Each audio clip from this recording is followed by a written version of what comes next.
दिलीपराव देशमुख आलेत का माहीत नाही. निर्भय बनो पुणेचे श्रीयुत माधवराव बावगे, आमचे मित्र रंगा राचुरे आणि आपचे सर्व सदस्य, भाई नगराळे साहेब आणि काँग्रेसचे सर्व कार्यकर्ते, श्रीयुत संजय शेटे आणि राष्ट्रवादीचे सर्व कार्यकर्ते, श्रीयुत संतोष सोमवंशी आणि शिवसेनेचे सर्व शिवसैनिक, ओरिजिनल शिवसेनेचे, वंचित बहुजन आघाडी, स्वाभिमानी शेतकरी संघटना यांचे सर्व नेते कार्यकर्ते, जनता दलाचे शिवाजी शिंदे आणि सर्व कार्यकर्ते, त्याचप्रमाणे निर्भय बनोच्या आणि भारत जोडोच्या या कार्यक्रमाचे आजचे यजमान श्रीयुत सुधीर अनवले, उदय गवारे, राजकुमार होळीकर, हर्षवर्धन कोल्हापुरे, रामराजे अत्राम, अर्जुन जाधव, दत्ता सोमवंशी, साहेब अली सौदागर, मकबूल शेख, नरसिंग घोडके, गणपत पाटील, माया सोरटे, विश्वंभर भोसले, PG भिसे, सोमेश्वर वाघमारे, रामराव गवळी आणि लातूरमधील उपस्थित निर्भय बंधू आणि भगिनींनो, लातूरला यायला आम्हाला थोडा उशीर झाला. बहुतेक सगळीकडच्या सभा महाराष्ट्रातल्या झाल्या. मराठवाड्यात सुद्धा ही आता 5वी सभा आहे. आता फक्त धाराशिव झालं तर आपल्या सभा संपल्या. निर्भय बनो ही चळवळ हा नारा आमचा नाही. या देशाचे पिताश्री महात्मा गांधी यांनी चंपारणमधल्या निळीच्या शेतकऱ्यांना असं सांगितलं की जर तुम्हाला या हुकुमशाही विरुद्ध इंग्रजांच्या जर तुम्हाला लढायचं असेल तर तुम्हाला आधी निर्भय व्हावं लागेल, स्वतःला निर्भय व्हावं लागेल. हाच नारा आणीबाणीत पण होता जयप्रकाश नारायण यांचा. इंदिरा गांधींनी जेव्हा आणीबाणी आणली तेव्हा जयप्रकाशांनी हा नारा दिला आणि सगळा भारत निर्भय बनवला. अर्थात इंदिरा गांधींच्या आणीबाणीला एक घटनेची चौकट होती. ती आणीबाणी घटनेच्या चौकटीत सुरू झाली आणि घटनेच्या चौकटीतच संपली. पण आजच्या आणीबाणीला घटनेची कुठलीही चौकट मान्य नाही, म्हणून निर्भय बनो म्हणून आपण सगळे बोलतो. वास्तविक आम्ही काही यातले नव्हे. आमचा सगळ्यांचा काम वेगळा, सामाजिक कार्यकर्ते म्हणून तुम्ही सगळे ओळखता. पण राजकीय व्यवस्था ती तिच्या परीने लढेल. पण आजच्या काळात जर राजकीय व्यवस्थेला ईडीचं भूत दाखवलं जात असेल तर आता तुम्ही आणि मी म्हणजे सामान्य माणसांनी लढण्याची वेळ आलेली आहे. मी इथे उभा आहे हा काही कोणी विशेष म्हणून उभा नाही.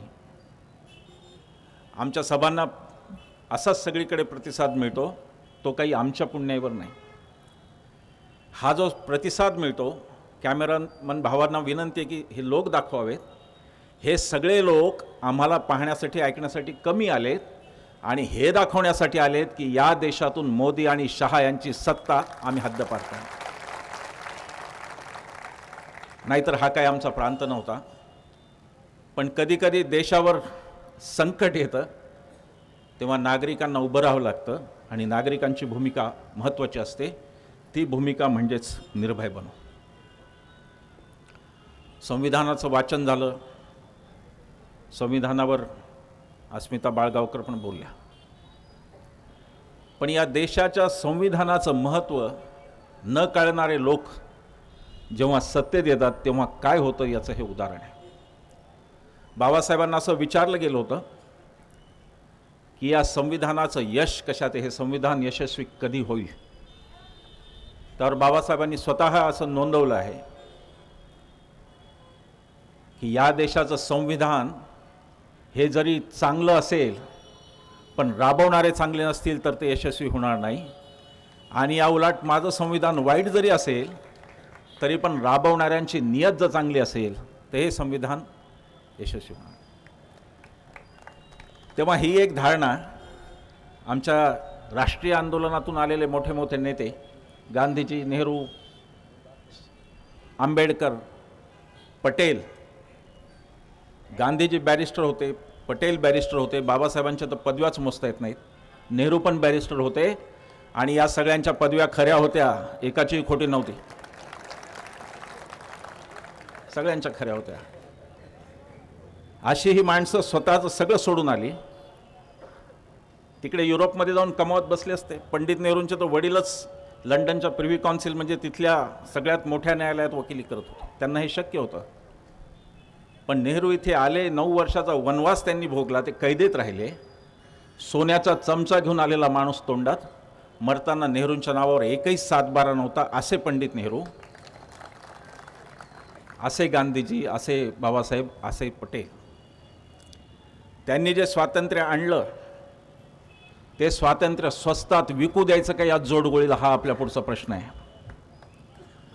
मी पण शेजारचाच तुमच्या परभणीचा आहे, मी पण मराठवाड्याचा आहे. आपली अख्खी पिढी, माझे वडील कोणाचे आजोबा असतील, कोणाचे काय असतील, इथे बसलेल्या अर्ध्या लोकांचे नक्कीच स्वातंत्र्य संग्रामात लढलेले. ही सगळी पिढी कशासाठी लढली हा प्रश्न आहे. हे असं स्वातंत्र्य देण्यासाठी ते लढले का हा प्रश्न आहे. आणि म्हणून माझ्या वडिलांची, तुमच्या वडिलांची, कोणाच्या तरी आजोबाची पुण्याही जर वाया जाऊ द्यायची नसेल तर आपल्या पूर्वजांनी मिळवलेलं स्वातंत्र्य आपल्यालाच टिकवावं लागेल. आणि म्हणून आपण इथे सगळे जमलेलो. आधी या चळवळीची कोणी दखल घेतली नाही. अत्यंत तुच्छतापूर्वक उल्लेख सत्ताधारी पक्षाकडून झाले, आजही होत आहेत. म्हणे 4 टाळकी एकत्र आली. ही 4 नाही, ही किती टाळकी येते त्यांना दिसायला पाहिजे की ही सगळी टाळकी एकत्र आली. आता ते हिंसक झाले. सिन्नरमध्ये माझ्यावर हल्ला झाला. माझ्यासमोरचा माईक सत्ताधारी पक्षाच्या, भारतीय जनता पक्षाच्या तालुकाध्यक्षाने माईक ओढला, धक्काबुक्की केली.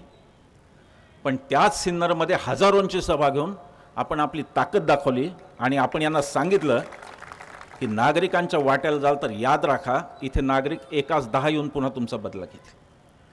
मी असं समजत नाही की त्या तालुकाध्यक्षाला तो इशारा होता. मी असं समजतो की सिन्नरच्या लोकांनी देवेंद्र फडणवीसांना इशारा दिला की तुमची माणसं जर आमच्यासमोरचा माईक ओढते तर जनता काय ती ताकद आहे, आम्ही तुम्हाला दाखवून देऊ. उद्या पण आपली सभा आहे. आज भारतीय जनता पक्षाने पोलिसांना निवेदन दिलं, निवेदन नव्हे धमकी दिली की निखिल वागळे जर सभेत बोलले तर सभा उधळून लावू. सत्ताधारी पक्ष धमक्या देतोय, सत्ताधारी पक्ष पोलिसांना निवेदन धमक्या देतोय. आम्हीही पाहू उद्याची सभा कशी होत नाही आणि हात लावून दाखवा आम्हाला, मग आम्ही सांगू. ही गुंडगिरी आमच्यावर चालणार नाही. हे नागरिकांची ही संघटना आहे. हे नागरिक इथे आहेत. इथे कोणी राजकीय पक्ष नाही, इथे कोणत्या राजकीय पक्षाचं पाठबळ नाही. ही नागरिकांची सभा आहे आणि नागरिकांना हात लावण्याची हिंमत केली तर निवडणुकीत तुम्हाला आम्ही कसे उखडून दाखवतो तेही पाहायला तयार, आणि आम्ही उखडणारच आहोत. या चळवळीचा उद्देश हा स्पष्ट राजकीय उद्देश आहे. हे कोणी सामाजिक वगैरे बुरखा कोणी नाही, कोणी सामाजिक कार्यकर्ता नाही, कोणी पत्रकार नाही. या चळवळीचा स्पष्ट राजकीय उद्देश हा मोदी आणि शहा यांचा पराभव करणे, इतका सरळ आणि स्पष्ट उद्देश आहे. पत्रकार बंधूंनी विचारू नये की तुम्ही सामाजिक कार्यकर्ते आहात का, कोण आहोत. कारण 2024ची निवडणूक होईपर्यंत इथे बसलेला कोणी डॉक्टर नाही, कोणी इंजिनियर नाही, कोणी CA नाही, कोणी वकील नाही, कोणी पर्यावरण तज्ज्ञ नाही, कोणी काही नाही. सगळे आम्ही राजकीय कार्यकर्ते आहोत आणि आमच्या देशावर लादलेली हुकुमशाही हटवणे हाच आमचा उद्देश. एकदम स्पष्ट आहे, त्याच्यात काही संदिग्धता नाही. पत्रकार मित्रांनो, संदिग्धता कोणतीही नाही, सगळं स्पष्ट आहे. कोणता बुरखा पांघरलेला नाही, काही आडोसा घेतलेला नाही, काही नाही. सिन्नरच्या सभेत का हल्ला झाला माझ्यावर? मी फक्त असं म्हणालो की मी हिंदू आहे, चांगला हिंदू आहे, मी पण रामनवमी करतो. रामनवमीचा सुंठवडा आम्ही खातो, रामाची आरती म्हणतो, रामाचा पाळणा करतो, राम मंदिरात आम्ही पण जातो. पण माझ्या धर्माला डीजेची गरज नाही एवढंच मी म्हणालो. तेवढ्यावर त्यांनी हल्ला केला. मला कळलं नाही ते हिंदुत्ववादी होते का डीजेवादी होते मला माहीत नाही, पण त्यांनी हल्ला केला. मी चांगला हिंदू आहे हे मी त्यांना वारंवार तेव्हापासून सांगतोय की मी एक उत्तम हिंदू आहे. इथे बसलेले सगळे आम्ही चांगले हिंदू आहोत, कारण आम्ही वेद आणि उपनिषद वाचलेले हिंदू आहोत. आम्ही फक्त राजकीय हिंदू नाही आहोत. मतदानासाठी हिंदुत्वाचा वापर करणारे राजकीय हिंदू आम्ही नाही. आम्ही महात्मा गांधींचे हिंदू आहोत, आम्ही विनोबा भावेंचे हिंदू आहोत. आमचा राम हा खरा राम आहे आणि तुमचा राम हा नथुराम आहे, हे आम्ही त्यांना सांगतो. तुमच्या रामात राम नाही आहे, तुमचा राम नथुराम आहे, ज्यांनी मग राष्ट्रपित्याला गोळी घातली. का घातली? नथुराम चांगला हिंदू होता का? एक हिंदू दुसरा महात्मा गांधी नावाचा प्रार्थनेसाठी चालला होता, जिथे तो पुन्हा रामाचंच नाव घेणार होता. गांधीजींच्या प्रार्थना सभेत राम नाम घेतलं जायचं. राम हाच गांधीजींचा देव होता. एक हिंदू प्रार्थनेला चाललेला जो पुढे रामाचं नाव घेणार आहे त्याला चांगला हिंदू प्रार्थनेच्या आधी तरी मारणार नाही. तेही नथुरामनी केलं. इतके वाईट हिंदू तुम्ही आहात. राम आमचा आहे. अयोध्येमध्ये तुम्ही मंदिर बांधलं म्हणून राम ही तुमची खाजगी जायदाद होऊ शकत नाही, हे लक्षात घ्या. राम ह्या भारतीयांच्या हजारो वर्षाच्या इतिहासात राष्ट्रीय स्वयंसेवक संघाचा जन्म तर 1925चा आहे. कित्येक हजार वर्ष राम आमच्या हृदयात आहे. आमच्याकडे मराठवाड्यातले आपले लोक गावात भेटले की राम राम म्हणतात. तो आमचा राम तुमच्या जन्माच्या आधीपासूनचा राम आहे. तर राम राम हा आमचा राम आहे. जय श्रीराम हा तुमचा नारा आहे.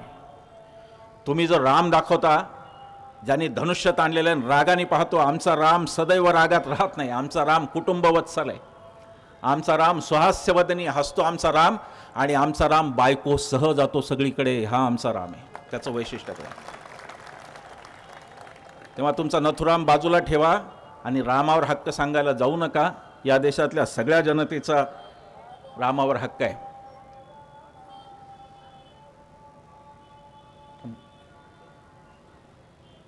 अजान चालू.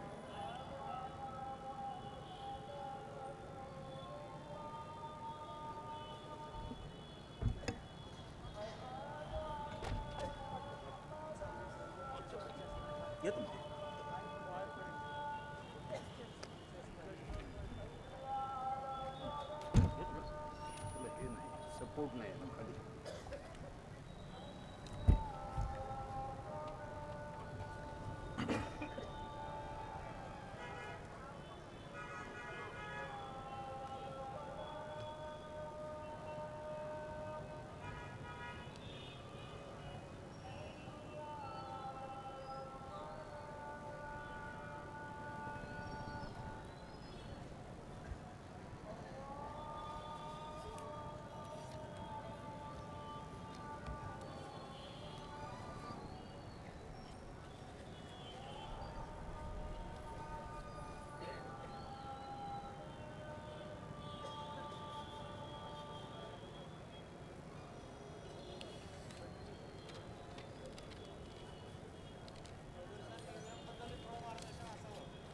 हां, हो हो बोलतो. सगळं बोलू. आज सुरू करू. मी असं सांगत होतो की हिंदूचा अर्थ विनोबा भावेंनी हिंसेपासून दूर राहतो तो असं केला. तर आम्ही हिंसेपासून दूर राहणारो हिंदू आहोत. गांधींना तुम्ही का मारलं? आत्ता 30 तारखेला गांधीजींची पुण्यतिथी झाली. अनेक थापा ठोकल्या गेल्या, पुस्तकं लिहिली गेली, सुटून आलेल्या गुन्हेगारांनी पुस्तकं लिहिली. 55 कोटींचे बळी. कशाचे बळी? 55 कोटीच्या आधी 6-7 वेळा गांधीजींना मारण्याचा प्रयत्न झाला. तो कशासाठी झाला होता? गांधीजी जिवंत आहेत तोपर्यंत या देशात हिंदू धर्माचं आणि मुस्लिम धर्माचं नव्हे, कोणत्याच धर्माचं राजकारण पुढे जाऊ शकणार नाही. फक्त भारतीयांचं राजकारण पुढे जाईल हे त्यांना माहिती होतं, आणि म्हणून गांधीजींना मारण्यात आलं. 55 कोटीचे बळी ही थाप आहे, शुद्ध लोणकडी थाप आहे. कारण त्याच्या आधी प्रयत्न झाले होते. आणि 55 कोटीचं बळीचं काय प्रकरण आहे? भारत जेव्हा स्वतंत्र झाला तेव्हा भारताच्या एकूण खजिन्यात 300 कोटी रुपये होते.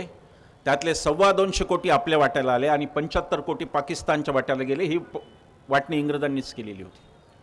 त्यातले 20 कोटी अग्रिम रक्कम पाकिस्तानला आपण दिली होती.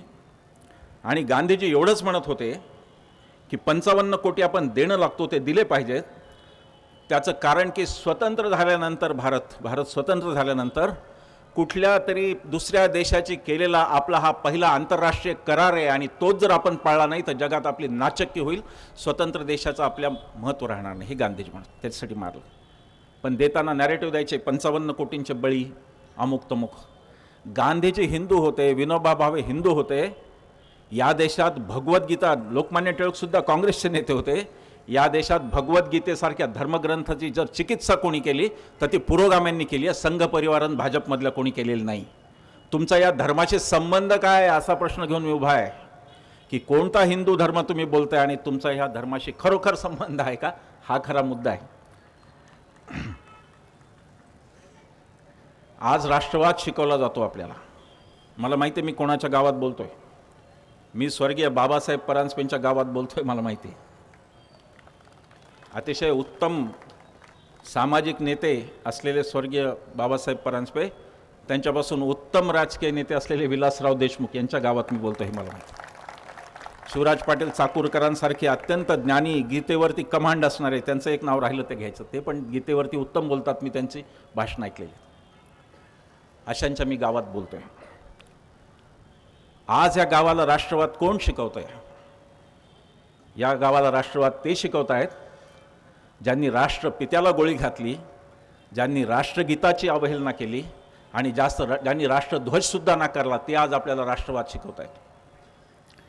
राष्ट्रपित्याला यांनी गोळी घातली. राष्ट्रध्वजाला हे म्हणाले, ऑर्गनायझर नावाचं संघाचं मुखपत्र आहे, त्यात 14 ऑगस्ट 1947 स्वातंत्र्य उद्या मिळणार, म्हणजे उद्याचं स्वातंत्र्याची पहाट उगवणार, त्या मुहूर्तावर लिहिलेला लेख आहे.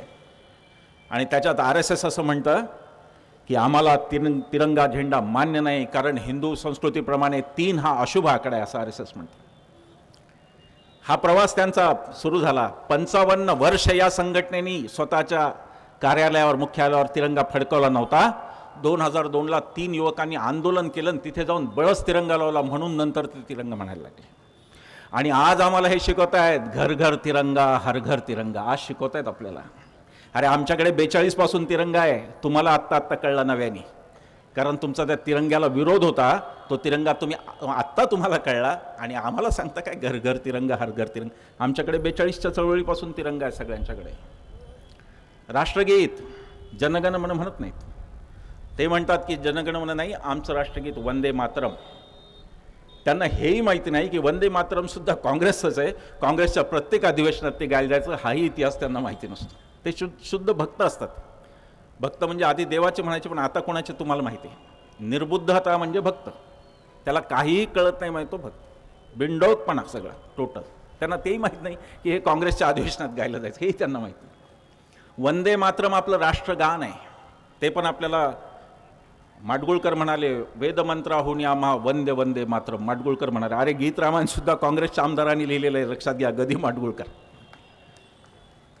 तुम्ही काही नाही केलं, फक्त रामाचा वापर केला मतं मिळवण्यासाठी. हा देश फोडला, देशात दंगली घडवल्या, ती रथयात्रा आठवा अडवाणींची, ही हजारो माणसांच्या बळी गेले.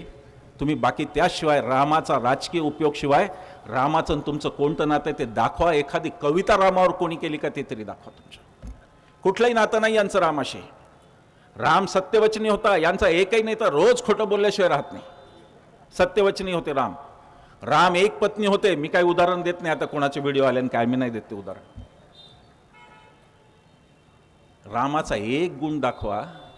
सकाळ दुपार संध्याकाळ संसदेत असो, आपल्या रेडिओवर असो, कुठे असो, फक्त खोटं बोलताना रामाचा वारसा सांगता. राष्ट्रध्वज नाकारला, राष्ट्रगीत नाकारलं, राष्ट्रपिता नाकारला, आणि आज शिकवतायत राष्ट्र म्हणजे काय. आणि एक राष्ट्रवाद आणला ज्याच्यामध्ये तुम्हाला आम्हाला थोडं काही सरकारच्या विरोधात बोललं तरी देशद्रोही ठरवायला जायला लागलं. फेसबुकवर तर आम्हाला कितीदाही पाकिस्तानचा व्हिसा मिळालेला आहे, जा पाकिस्तानात. रोडे सर, मी तुमच्या समोर आहे, रोडे सरांना सगळं माहिती आहे. मी काँग्रेस आणि राष्ट्रवादीवर, मी असो, निखिल वागळे असोत आमचे, किंवा असीम सरोदे असो, तुम्ही सगळ्यांनी TV चॅनलवर पाहिलेले, आम्ही प्रखर हल्ले केलेले आहेत. पण काँग्रेस राष्ट्रवादीवाले आम्हाला कधी म्हणले नाही की मग जा पाकिस्तानात पटत नसेल तर, कारण या पक्षांना लोकशाही कळते. लोकशाहीमध्ये शत्रू नसतात, दुश्मन नसतात, लोकशाहीमध्ये विरोधक असतात आणि ते विरोध करत असतात. त्यांच्याशी शत्रूसारखं वागायचं नसतं, हे या पक्षांना कळत होतं. आज एक असा पंतप्रधान आपल्याला लाभला, स्वातंत्र्यानंतर पहिले पंतप्रधान मोदीजी, ज्यांची अशी इच्छा होती की या देशाला विरोधी पक्ष नेताच असू नये, इथपर्यंत ते गेले. काँग्रेस मुक्त भारत अचरट घोषणा ही. राजीव गांधींकडे 415 जागांचं बहुमत होतं, ॲब्सोल्यूट मेजॉरिटी. काय पाहिजे ते सांगा. 84ची निवडणूक इंदिरा गांधींची हत्या झाल्यानंतर 415 जागा राजीव गांधींकडे होत्या. भारतीय जनता पक्षाचे 2 सदस्य फक्त होते संसदेत. अटल बिहारी सुद्धा पडले होते. 2च सदस्य होते. हा पक्ष संपलेला होता. पण काँग्रेसनी कधीही भाजपमुक्त भारत म्हणण्याचा उद्धटपणा दाखवला नाही, कारण काँग्रेसला लोकशाही कळते. काँग्रेसला हे कळतं की विरोधी पक्ष पाहिजे तरच लोकांची म्हणणी मांडली जातील, हे काँग्रेसला कळतं. पण तो उद्धट नारा दिला. मोदीजी, तुम्हाला आठवत असेल, संसदेत पहिल्या दिवशी आले तेव्हा संसदेच्या पायरीच्या पाया पडले होते, आठवते का? ती संघाची पद्धत आहे. गांधीजींना सुद्धा मारण्याच्या आधी नथुराम पाया पडला होता गांधीजींच्या. त्याच्यानंतर मोदीजींनी संसदेत येणं सोडलं. संसदेत विरोधी पक्षाला सोडा, स्वतःच्या खासदाराला पण बिलं माहिती नसतात काय. मोदीजी संसदेत अभावानी दिसायला लागले. आलेच तर कालच्यासारखे नादळापट करून खोटं बोलून निघून जातात. काय तर म्हणे काँग्रेसने रिझर्वेशन, अरे काँग्रेसनीच रिझर्वेशन दिलं, तुम्ही पंतप्रधान होता का तेव्हा? कोणीतरी त्याच्यावर जोक सांगितला की नेहरू हे देशाचे ते पहिले पंतप्रधान होते जे आजच्या 16व्या पंतप्रधानाला विकासच करू देत नाहीत, असाही जोक सांगितला. कालचं भाषण हास्यास्पद होतं, पोरकट होतं. पंतप्रधान पदाला कुठेही न शोभणार होतं. नुसती सूड आणि खुन्नस, नुसतं काय तर सूड घ्यायचा. विरोधी पक्षनेता नसावा. कोणीतरी पिटिशनर जागा केला, 3 वर्ष झोपलेला, लगेच सुरत कोर्टाने 2 वर्षाची शिक्षा दिली आणि राहुल गांधींचं विरोधी पक्षनेतेपद खासदारकी गेली. लगेच त्यांच्या बंगल्यावर पण ताबा केला. एवढं क्रूर राजकारण भारतात कधी झालं नव्हतं. एक लक्षात घ्या, एवढं क्रूर राजकारण कधी नव्हतं. जे आपल्या पूर्वसुरींनी स्वप्न पाहिलं 75 वर्ष, त्यांचा हुकुमशाहीला विरोध होता. सुभाषबाबूंचे मतभेद काय होते काँग्रेसबरोबर, महात्मा गांधींबरोबर? मतभेद एवढेच होते की सुभाषबाबू म्हणत होते हिटलर आणि मुसोलिनीच्या मदतीने आपण इंग्रजांना हाकललं पाहिजे, आणि गांधी, नेहरू आणि पटेल म्हणत होते की जे स्वातंत्र्य हुकुमशाहीच्या मदतीने येईल तिथे लोकशाही कधीही नांदणार नाही, असं ते म्हणत होते. तेवढेच मतभेद होते. बाकी रंगून सांगितले. त्या भागावर मी येईल, शेवटच्या भागात सुभाषबाबू वगैरे येणार मी त्या भागावर. तर ते जे स्वप्न आपल्या पूर्वसुरींनी पाहिलं स्वातंत्र्य आंदोलनानंतर, 47 पर्यंतची आपली लढाई स्वराज्याची होती आणि 50ला घटना आल्यानंतर आपली लढाई सुराज्याची होती, ज्यासाठी आपले राष्ट्रीय नेते अथक प्रयत्न करत होते. ते स्वातंत्र्य, ती लोकशाही, ते संविधान आज कुठे, हे लक्षात घ्या. लॅटरल एंट्री नावाचा प्रकार सुरू झाला. संविधानाने समता सांगितली आणि संधीची आणि दर्जाची समानता सांगितली. त्यासाठी या देशात राखीव जागा सुरू झाल्या. आता लॅटरल एंट्रीमधून संघाचे कार्यकर्ते जॉईंट सेक्रेटरीपर्यंतच्या पदावर भरणं सुरू आहे. ही संविधानाची तोडमोड आहे. या देशात जे चाललं ते भयंकर आहे, ते भयानक आहे. कधी घडलं नाही असं आहे. इंदिरा गांधींची चूक झाली, पण त्यांनी त्याच्यावर माफी पण मागितली होती आणि लोकशाही चौकटीतच ती आणीबाणी संपवली पण होती. पण आत्ता जे चाललं आहे, मला कळकळीचं आवाहन आहे माझं, 2024 साली तुम्ही जेव्हा मत द्यायला जाणार आहात तेव्हा तुमच्यापुढे भारतीय जनता पक्ष विरोधी काँग्रेस असा मुद्दा नाही. ही निवडणूक भारतीय जनता पक्ष विरुद्ध काँग्रेस, राष्ट्रवादी, शिवसेना अशी होताच कामा नये. ही निवडणूक मोदी, शहा विरुद्ध आम्ही भारतीय लोक अशी झाली पाहिजे. ही आपली जिम्मेदारी आहे.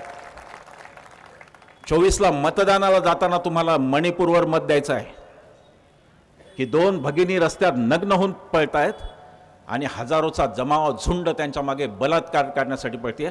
त्या मणिपूरचा विचार करा निवडणुकीला जाताना. तुम्हाला त्या ब्रिजभूषणवर द्यायची आहे जिथे तुमच्या माझ्या मुली, ती मुलगी बूट काढून ठेवते की मी आता खेळू शकत नाही कारण हा लैंगिक शोषण करतो. त्या ब्रिजभूषणच्या विरोधात तुम्हाला मला मत द्यायचं. 24ची निवडणूक आपल्या सगळ्यांचं भवितव्य ठरवणारी निवडणूक आहे. जर का 24ला हे पुन्हा निवडून आले तर 29ला निवडणूक होईल याची मला कोणतीही शाश्वती नाही. कदाचित ते रशियासारखं, पुतीनसारखं होईल आणि काही होणार नाही.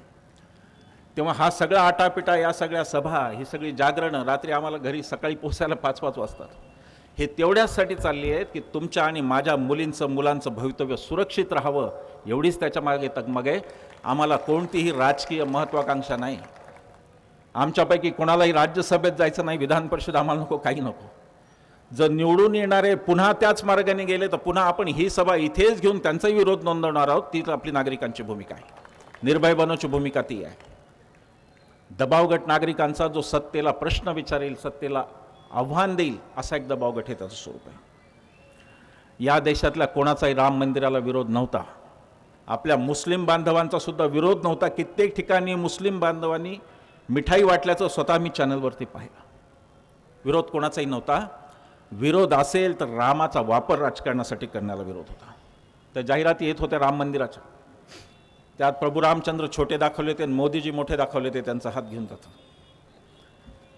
एक तर जाहिरात इतकी वाईट होती, त्याच्यात असं म्हणलं होतं, म्हणजे रामलल्ला यांना म्हणतात मोदीजींना, मोदीजी विश्वव्यापी 11वा अवतार ईश्वराचा,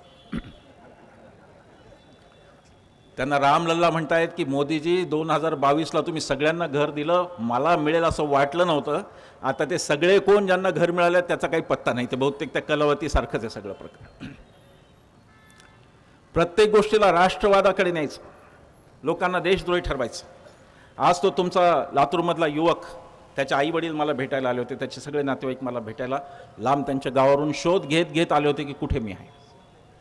शिंदे त्यांचं नाव, शिंदे परिवार, राहुल शिंदे त्याचं नाव. या पोरांनी काय, अमोल शिंदे सॉरी, या मुलांनी काय केलं? या मुलांनी लक्ष वेधण्यासाठी पार्लमेंटच्या विंगमधून उडी घेतली. त्याचं ते कृत्य चुकीचं होतं का? हो, कायद्याच्या कक्षेत ते चुकीचं होतं.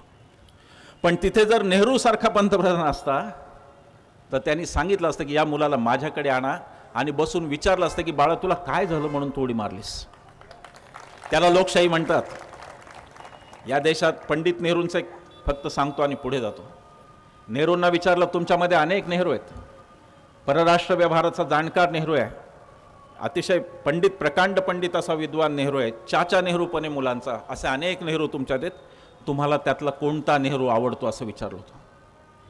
नेहरूंनी सांगितलं की मला तो नेहरू माझ्यातला आवडतो ज्यानं नागरिकांना एवढं अभिव्यक्ती स्वातंत्र्य दिलं की उद्या माझ्या कार्यालयाच्या शेजारच्या विजय चौकात उभं राहून जर कोणी नागरिक म्हणाला की पंडित नेहरू मूर्ख माणूस आहे, तर तितकं स्वातंत्र्य मी माझ्या लोकांना.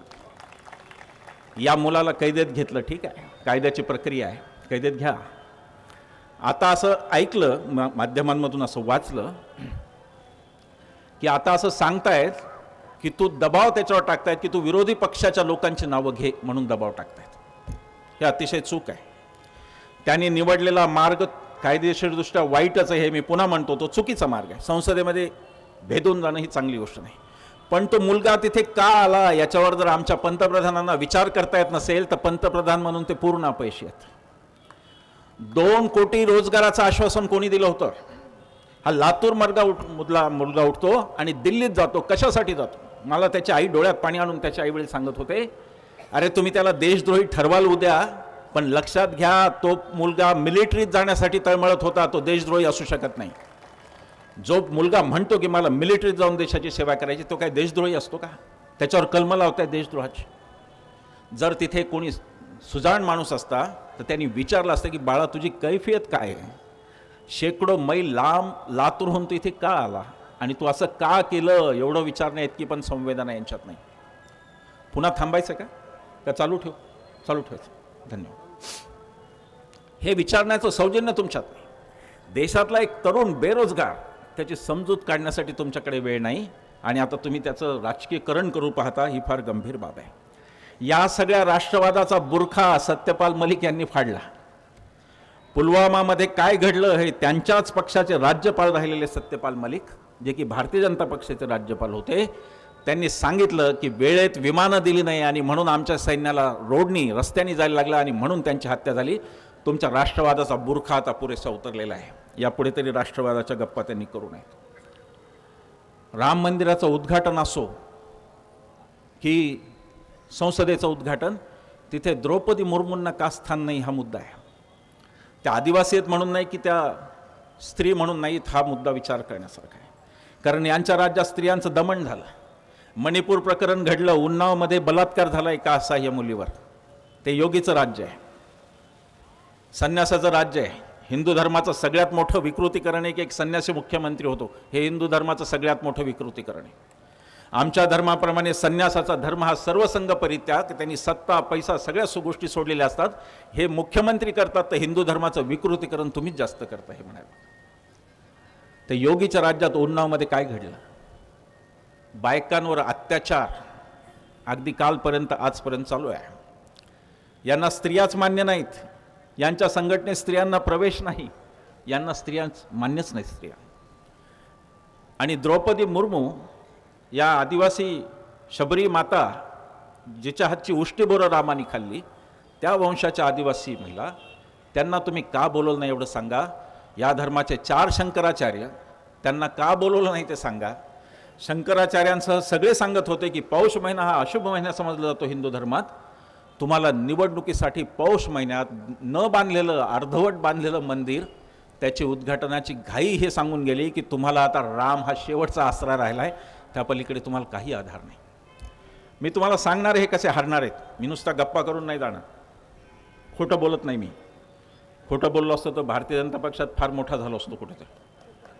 खोटं नाही बोलत. मी तुम्हाला सांगणार आहे की हे कसे करणार आहे. पण जे काही चाललेलं आहे रामाच्या नावावर, आणि उद्धव ठाकरेंना मात्र निमंत्रण नाही. मी उद्धव ठाकरेंचं अभिनंदन करतो जाहीरपणे की त्यांनी काळाराम मंदिरात तो दिवस साजरा केला जिथे बाबासाहेबांनी सर्वांना राम दर्शन व्हावं यासाठी सत्कार दिली. आपले गुजरातच्या नादी लागलेले मराठी भैये कोण कुठे होते मला माहिती नाही, पण उद्धव ठाकरे मात्र तिथे होते. ही चांगली गोष्ट आहे, ही अभिनंदनाची गोष्ट आहे. अनेक गोष्टी सांगता येतील. त्याच उद्धव ठाकरेंवर यांनी कोविड काळात टीका केली. यांचा समृद्ध गुजरात, त्या गुजरात मॉडेलवरती मी बोलणार आहे थोड्या वेळात. यांच्या गुजरात मॉडेलला महाराष्ट्राने ऑक्सिजन दिला त्या काळात. हे यांचं गुजरात मॉडेल. त्या उद्धव ठाकरेंवर टीका, आणि यांच्या राज्यात गंगेत प्रेत वाहून गेली उत्तर प्रदेशमध्ये कोरोना काळात. ते मात्र फार चांगलं राज्य आहे. सांगण्याचा मुद्दा काय? हिंदू म्हणून बोलण्याचा मुद्दा काय? हिंदू म्हणून बोलण्याचा मुद्दा एवढा आहे की आमचा हिंदू, आम्ही महाराष्ट्रातले हिंदू, आम्ही ज्ञानेश्वर महाराज आणि तुकाराम महाराजांच्या वंशातले हिंदू आहोत. आम्ही बागेश्वर धामबाबाच्या वंशाचे हिंदू नाही. गेले काही दिवस तुम्ही बघत राहा, तुमच्या भागात आले असतील, भारतीय जनता पक्षाचे नेते सतत उत्तरेतले बाबा बुवा आणतायत. इथे आमच्याकडे वारकरी संप्रदायात महाराजांना तोटा नाही, खूप चांगले चांगले विद्वान महाराज आहेत, त्यांना बोलवलं जात नाही. पण तिकडून कोणकोणते महाराज आणले जातात? त्याचं कारण एकच आहे की आता दक्षिण जर पुढे जिंकायचे असेल, दक्षिणी त्यांचा बोऱ्या वाजला, एकही राज्य यांच्याकडे नाही, कर्नाटक पण. आता जर दक्षिण जिंकायचे असेल तर महाराष्ट्राचं उत्तर प्रदेशीकरण करावं लागणार आहे, तरच ती लाट त्यांची पुढे जाणार आहे. महाराष्ट्राचं उत्तर प्रदेशीकरण म्हणताना मला उत्तर प्रदेशबाबत कोणतीही असूया माझ्या मनात नाही. ती माणसं आपली आहेत. पंडित नेहरूंचा उत्तर प्रदेश आहे, गोविंद वल्लभ पंतांसारखे मोठे नेते तिथे झाले, त्यांचा उत्तर प्रदेश. त्याच्याबद्दल मला अक्कस नाही. मला हिंदी भाषेबद्दल अक्कस नाही, उत्तर प्रदेशच्या भूभागाबद्दल कशाबद्दलही मला अक्कस नाही. पण भारतीय जनता पक्षाने जे राजकारण बाबरीच्या निमित्ताने रुजवलं तिथे, ते राजकारण ते इथे पुन्हा रुजवत आहेत, ही मला चिंता आहे. चिंता असली तर याची आहे की उत्तरेच्या सारखं राजकारण महाराष्ट्रात यशवंतराव चव्हाणांपासून विलासराव देशमुखांपर्यंत अत्यंत सुसंस्कृत महाराष्ट्रात कोणत्या प्रकारचं राजकारण आणतायत, ही खरी चिंता आहे. आणि त्याला विरोध आहे. बाकी बाबा बुवा यावेत, त्यांनी सांगा, आमचा काय विरोध नाही. पण महाराष्ट्राचं राजकारण उत्तर प्रदेशच्या वळणावर नेल्याशिवाय 2024 जिंकता येत नाही, ही त्यांची मजबुरी आहे.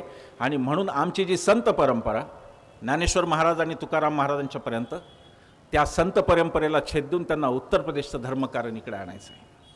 आपली परंपरा त्यांना परवडत नाही. भागवत संप्रदाय त्यांना परवडतच नाही, वारकरी संप्रदाय त्यांना परवडत नाही. कारण इथे ज्ञानेश्वर महाराज हे लिहिणार आहे की वेदू संपन्न होय ठाई, परी कृपणायसा आनंद नाही, जो कानी लागला तिन्ही वर्णाची या. इथे हे म्हणणारे ज्ञानेश्वर महाराज आहेत की तुमचा वेद खूप मोठे आहेत हो, पण ते 3 वर्णांच्या नादी लागून एका वर्णाचा छळ करतायत, हे सांगणारे ज्ञानेश्वर. किंवा विष्णुमय जग वैष्णवांचा धर्म, भेदाभेद भ्रम आमंगळ म्हणणारे तुकोबा आमचे आहेत.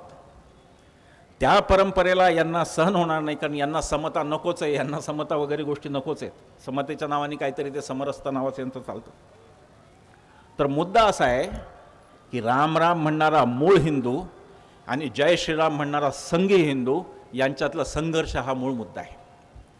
आणि राम राम म्हणणारा हिंदू हा अनादी अनंत कालापासून रामाचा आहे, हा खरा मुद्दा आहे.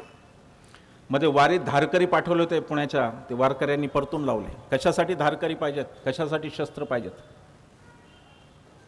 कशासाठी तुम्हाला शस्त्र पाहिजेत? शस्त्र तर वारकरी स्वतःच आहेत. मऊ मेणाहुनी आम्ही विष्णुदास, कठीण वज्रास भेदवायचं. वारकरीच आहेत ना. तुमच्या शस्त्रांची काय गरज आहे? कोणीतरी तो गुरुजी उठतो सांगलीतला आणि शस्त्रधारी लोक घेऊन जातो आणि म्हणतात की वारीच्या संरक्षणासाठी धारकरी. अरे वारकरी शेकडो वर्ष चालले, त्यांना तुमच्या संरक्षणाची काही गरज नाही. पण हे चाललंय. 2024ला तोंड देताना तुम्हाला निर्णय घ्यायचा आहे की या देशात बाबासाहेबांचं संविधान राहणार का, मनुस्मृती पुन्हा येणार, हा निर्णय घ्यायचा आहे. मागच्या दाराने मनुस्मृती आणायचे कारस्थान ऑलरेडी सुरू आहेत, त्यात काही कमी नाही. 24ला जाताना गांधी, आंबेडकर, पटेल, नेहरू सगळ्यांचं स्मरण करून जा की हा देश आणि या देशातलं संविधान आणि लोकशाही टिकली पाहिजे असं म्हणून जा. आता थोडा आर्थिक विषयाकडे येतो. अत्यंत आवडतं गुजरात मॉडेल साहेबांचं. मन की बातमध्ये त्या गुजरात मॉडेलवर किती बोललं गेलं, काय वातावरण तयार केलं. फक्त 2-4 आकडे सांगतो. मला माहिती आहे आकडेवारीचा कंटाळा येतो, लवकर बरं नाही. पण साहेबांची आकडेवारी इंटरेस्टिंग आहे. 2-4 आकडे ऐका पुढे जाऊ. गुजरात मॉडेलचं सच असं आहे की गुजरातमध्ये 38% लोकांना सकस अन्न मिळत नाही असं नीती आयोगाने म्हणलं आहे. न्यूट्रिशनल फूडचा मुद्दा आहे. देशात महागाई 7.41% आहे, गुजरातमध्ये ती 7.95% आहे. भारतापेक्षा जास्त महागाई आहे. शिक्षणात गुजरात 5वा आहे आणि पहिला जो होता त्याला जेलमध्ये टाकलं, मनीष सिसोदियाला. त्याचा दोष काय तर त्यांनी चांगल्या शाळा काढल्या म्हणून तो जेलमध्ये बसला आहे. आणि यांचा गुजरात 5वा शिक्षणात. धक्कादायक गोष्ट, आमचा सावित्रीबाई फुलेंचा महाराष्ट्र आहे, आमच्या शेजारचं राष्ट्र तुम्ही आहात, बापूजींचा प्रदेश तुम्ही आहात. पण धक्कादायक गोष्ट आहे की गुजरातमधल्या 22% मुली दरवर्षी शाळा सोडतात. हे सच आहे. अतिशय धक्कादायक गोष्ट आहे. आरोग्यामध्ये गुजरात 12वा आहे म्हणून ऑक्सिजन महाराष्ट्रातून गेला. 12वा नंबर आहे त्यांचा गुजरातचा. गुजरातमध्ये 37% घरात स्वच्छ इंधन मिळत नाही. उज्ज्वला गॅसचं करत होते ते. मला तुम्हाला त्याची एक 5 मिनिटाची क्लिप फक्त ऐकवायची. हा एका महाराष्ट्रातल्या शेतकऱ्याचा संवाद आहे. कदाचित तो तुमच्यापर्यंत आला असेल, नसेल तर तुम्ही आता हे ऐका. खूप इंटरेस्टिंग अशी क्लिप आहे ही. आणि हा शेतकरी, भारतीय जनता पक्षाचे लोक जे तिथे बसून त्यांना फोन करतायत, त्याला हा शेतकरी काय म्हणतो जरा ऐका. हे आपले शेतकरी विदर्भातलेत. हां जी सर, माझं नाव जाधव शैलेश आहे. कुठूनचे? सर नरिमन पॉईंट मुंबईतून बोलतोय. नारायण पॉईंट मुंबई. हां जी सर. हा नंबर देवकाबाई गोवर्धन ठाकरे मॅडमचा आहे का? हो हो हो बरोबर आहे. सर, मोदी सरकारच्या योजनेबद्दल तुमचा अभिप्राय भाजपसाठी खूप महत्त्वाचा आहे. हां आवाज येत नाही का? तुम्हाला किंवा तुमच्या कुटुंबातील कोणत्याही सदस्याला प्रधानमंत्री उज्ज्वला योजनेचा लाभ मिळाला आहे का सर? प्रधानमंत्री उज्ज्वला योजनेचा लाभ घेतला साहेब. घेतलाय का? हो, पण एकदा सिलेंडर आणलं भरून तेव्हापासून उलट करून ठेवलं आहे. काड्यावर चालू आहे, कारण की 1200 झालं सिलेंडर, 300. सर, तुम्हाला हे जाणून आनंद होईल की मोदी सरकारने सुरू केलेल्या प्रधानमंत्री उज्ज्वला योजनेच्या अंतर्गत हां 10 कोटी महिलांना लाभ झालेला आहे. 10 कोटी महिलांना लाभ झाला, पण 10 कोटीचा नका सांगू मला. आमचं सांगा लागलं उलट सिलेंडर करून आहे अटकवेल. जी सर, मोदीजींनी गॅस सिलेंडरची किंमत 900 रुपयांवरून 600 रुपयेपर्यंत कमी केल्याने आता उज्ज्वला योजनेच्या अंतर्गत गॅस सिलेंडर केवळ 600 रुपये. कशाचं कमी केलं? पहिले 250 होतं त्या काँग्रेसच्या सरकारमध्ये, जी सर. आणि आता 1200 केलं. इलेक्शन आलं तर 100-200 आणखीन कमी केलं तुम्ही. त्याच्या पलीकडे काय केलं? खरंय का हे? जेवढ्या कंपन्या आहेत तेवढ्या अदानी विकून टाकल्या. भाजपानं तुमचं फक्त आता ईव्हीएम मशीन आहे म्हणून निवडून येत तर काय सांगावं? बाकी मतदान द्यायला कोणीच तयार नाही तुम्हाला. आता आम्ही आम आदमी आहोत, माती खावा का काय खावा? आता ते 1200 सिलेंडर, आता त्यातल्या त्यात तुम्ही ते खेड्यापाड्यातले मीटर विकून टाकले वाटते ते अदानीले. म्हणजे ते आता कार्डावाला मीटर यायला लागलं. मग काय करावं? आम्ही कसं तरी लाईन चोरा लागलो होतो तर ते अदानी लिकून टाकलं तुम्ही. आता ते जे मीटर आले समजा, तर आम्ही कसं करावं मग? आता कसं तरी आम्ही हे करायला लागलो होतो. आता गॅस तुम्ही महाग केला तर सगळ्या हेटरवर पाणी गिनी गरम करणं, स्वयंपाक गेपाक करायला लागलो होतो. गोरगरीब लोक 200-300 रुपये बिलात दाखवा लागलो होतो. आता अदानीला विकल्यावर आता काय करावं? बॉम्ब लाव काय तू याचा ना? ते आले ते मेसेज गिसेज आलं 2-3 महिन्यात मीटर लागते म्हणते ते प्रीपेडवालं. मग तर काय चोरायचं काम नाही, बस फाशी घ्यायचं काम आहे आम्हाला आता मोदीच्या काळात. आम्हाला 2-3 गोष्टी महत्वाच्या पाहिजे. आमचं वरे कळवा तुम्ही मोदी साहेबांना तुमच्या. काय कळवा आम्हाला 2-3 गोष्टी मोफत पाहिजेत आम्हाला. बकम राज्यामध्ये लाईन फ्री आहे, आम्हाला लाईन फ्री पाहिजे. त्या अदानीला विका का कोणाला विका, त्याला म्हणा फुकट द्या लाईन. गॅस आम्हाला राहिलं समजा महागाईच्या हिशोबानं 300चा होता तर 500 चालते आम्हाला, पण तुम्ही डायरेक्ट 1200चा केला. कसं करावं? आणि आमच्या भारताच्या कंपन्या सर्व प्रायव्हेट विकून टाकल्या तुम्ही त्या अदानीले. देशावर 2,05 करोड खर्च केलं, 50 लाख करोड होतं तर. की आमचं पूर्ण नोंदवा आणि तिथं सांगा. चालू आहे ना? आपण काय कोणाला ऐकायला लागले साहेब? हो, ऐकायलो सर. सर, तुम्ही लोकसभा निवडणुकीत भाजपला पाठिंबा द्याल का सर? काय झालं? देश शिकायले का? हा सर. देश चालवाय दिला होता आम्ही, तुम्ही इकूनच टाकला राजा. आता काय आले भाजपला देऊ आम्ही पाठिंबा? लगेच देत नाही. आमच्या घरी ईडी पाठवली तरी चालते तुम्ही. आता ईडी पाठवायला तर आमच्या घरी काहीच नाही. जर्मलचे भांडे आहेत बरं 5-25. गरीब लोक आम्ही शेतकरी काम करून खा लागलो. दुसरं सांगा आणखीन काही असेल तर. सर तुम्हाला विनंती आहे की आगामी लोकसभा निवडणुकीत भाजपला विजयी करण्यासाठी आणि मोदीजींना बळ वाढण्यासाठी कमळ बटन दाबा. काय करायचं? सर भाजपला लोकसभा निवडणुकीत भाजपला विजयी करण्यासाठी आणि मोदीजींना बळ देण्यासाठी कमळ बटन दाबा. कमळाचं बटन साहेब, मी रामेश्वर गोवर्धन ठाकरे, तालुका मंगरुळपीर, जिल्हा वाशिम, महाराष्ट्रातला माणूस आहो मी. कमळातलं बटन जवळ आयुष्यातही दाबत नाही. एकदा 2014 मध्ये दाबलं होतं किंवा हा बुवा मोदीजी आपला काही देश बदलतील, हे करतील ते करतील, 15 लाख देतो म्हणे खात्यातनी, कोणतं ते याले फरफटच आणतो म्हणे दाऊदले घसड इकडे. हे साऱ्या गोष्टी त्याने काय फोल ठरवल्या. रोजगार देतो म्हणे तरी कामी झेंडा लागलो आम्ही. सध्या भंगार जमा करायला लागलो बुवा आता. दुसरं काम नाही काय तर होतं घेऊन काय सारा ताल करून ठेवला ना. सांगा दुसरं आणखी काय म्हणणं आहे सांगा. काय नाही सर, आपण देवकाबाई मॅडमची कोण पडतात? मी मुलगा हो त्याचा. देवकाबाई मॅडमचा मुलगा हो मी. हो ठीक आहे सर. आपला असे आमचे प्रश्न वगैरे पोहोचवा जरा, काही फरक पडेल तर पडेल. निर्भय शेतकरी असा असतो. मला ह्यानंतर खरं भाषणाची गरज आहे का नाही मला माहीत नाही, सगळं बोलून झालं आहे त्यांनी. पण तरी गुजरातवर आपण पुन्हा येऊ. दारिद्र्यरेषेखाली गुजरातमध्ये 21.4% लोक आहेत दारिद्र्यरेषेच्या खाली. ते तर कळतच नाही काय चाललं आहे. एका पानावर जाहिरात असते की 13 कोटी लोकांना दारिद्र्यरेषेच्या बाहेर काढलं आणि त्याच जाहिरातीच्या खाली असतं की 80 कोटी लोकांना मोफत धान्य दिलं. अरे निदान खोटं तरी नीट बोला. जर 13 कोटी बाहेर निघाले तर 80 कोटीला पुन्हा धान्य कशाला दिलं तुम्ही? याचा अर्थ 80 कोटी जनता या देशाची दारिद्र्यरेषेच्या खाली आहे, पण ते लपवलं जातं. पुन्हा थोडा आकडा सांगतो 1-2 मिनिटात. फक्त एवढं सांगतो, मनमोहन सिंग असताना शेवटचं त्यांनी पंतप्रधानपद सोडलं तेव्हा काय होतं ना आज काय, एवढंच सांगतो, बाकी काही सांगत नाही. पेट्रोल 66 रुपये होतं, आज 107 रुपये. डिझेल 52 रुपये होतं, ते आज 95 रुपये. गॅस 410 होता, तो आज 837. भारतावरचं कर्ज, त्या शेतकरी बांधवांनी सांगितलं, भारतावरचं कर्ज जे की 55 लाख कोटी फक्त होतं. सगळे पंतप्रधान 15 यांनी मिळून 55 लाख कोटी केलं होतं. मोदीजींनी एकट्याने ते 205 लाख कोटी, 4 पट कर्ज तुमच्या माझ्या डोक्यावर आहे. कर्ज 4 पट वाढले आहे देशाचं. यांना पैसाच पुरत नाही. नेहरूच्या कंपन्या विकल्या, सगळं विकलं, पण पैसा पुन्हा जीएसटीचं विक्रमी संकलन हेच सांगतात. जीएसटी किती गोळा झाला आणि एवढं होऊन पुन्हा कंपन्या विक्री चालू असताना यांना कर्ज यांच्या मागचं फिटत नाही. कर्ज बुडवे अत्यंत महत्त्वाची गोष्ट आहे मराठवाड्यासाठी. कर्ज बुडवे. पार्लमेंटमध्ये आपल्या संभाजीनगरचे अर्थराज्यमंत्री आहेत भागवत कराड, त्यांनी पार्लमेंटमध्ये सांगितलं की आम्ही कॉर्पोरेट लोकांना 14 लाख कोटीची कर्जमाफी दिली. 14 लाख कोटी. त्याच्यानंतर एक गुजरातमधला चांगला RTI ॲक्टिव्हिस्ट होता. गुजरातमध्ये खरं बोलणारे खूप लोक आहेत अजून शिल्लक. त्यांनी काय केलं, त्यांनी RBIला विचारलं, रिझर्व्ह बँकेला विचारलं. रिझर्व्ह बँकेने सांगितलं 25 लाख कोटीची कर्जमाफी दिली आहे. म्हणजे 9 लाख कोटीचा चुना पार्लमेंटमध्येच लागला खोटं बोलून. त्याच्यापेक्षा पुढची जास्त धक्कादायक बाब आहे आपल्यासाठी. पुढे भागवत कराड यांनी त्याच भाषणात सांगितलं की शेतकऱ्याला मात्र केंद्र सरकारने 1 रुपयाची सुद्धा कर्जमाफी दिलेली नाही.